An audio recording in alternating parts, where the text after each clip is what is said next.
आमचे लोक ऊस तोडून लेकीबाळींना शिकवतात, उच्च शिक्षित करतात आणि त्याचा जर असे काही लोक गैरफायदा घेत असतील तर ही एक जरब बसली पाहिजे। इथून पुढं दुसरी डॉक्टर संपदा होता कामा नये याची संपूर्ण काळजी त्या ठिकाणी घेतली पाहिजे असं माझं मत आहे। हे तर सर्वात दुर्दैव आहे। आम्ही बीडचे म्हणजे आम्ही कष्ट करून पोटाला प्रसंगी चिमटा घेऊन आम्ही ऊस तोडून आम्ही नको ते काबाड कष्ट करून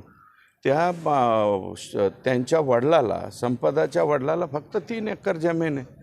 त्याच्यावरती काहीसुद्धा नाही आणि इतक्या वाईट परिस्थितीमध्ये आम्ही मुलं बाळं शिकवतो आणि शिकवल्याच्या नंतर जर बीडची म्हणून कोणी हिणावत असेल तर ते सगळ्यात मोठं दुर्दैव आहे। आमचे बीडचे लोक बुद्धिमानसुद्धा आहेत आणि सगळ्या क्षेत्रामध्ये पुढं जाणारे लोक जे कोणी असेल ते माझं म्हणणं आहे की कोण खासदार असतील, त्यांचे कोण पीए असतील, प्रेशर टाकणारे, दबाव टाकणारे हे तपासामध्ये आता पुढं येतील आणि जर त्यांनी तसा काही उद्योग केला असेल तर ते कोणी खासदार असो, कोणी पीए असो,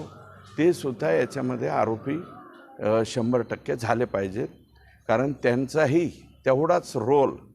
कारण त्या लेकरावरती अत्याचार होत होता आणि अत्याचार होत असताना तिने वारंवार तक्रारी केलेल्या। एक वेळा तक्रार ठीक आहे, दुर्लक्षित झाली, पण वारंवार तक्रारी जर केल्या असतील तर तिथले संबंधित जे कोणी असतील ते क्लार्कपासून त्या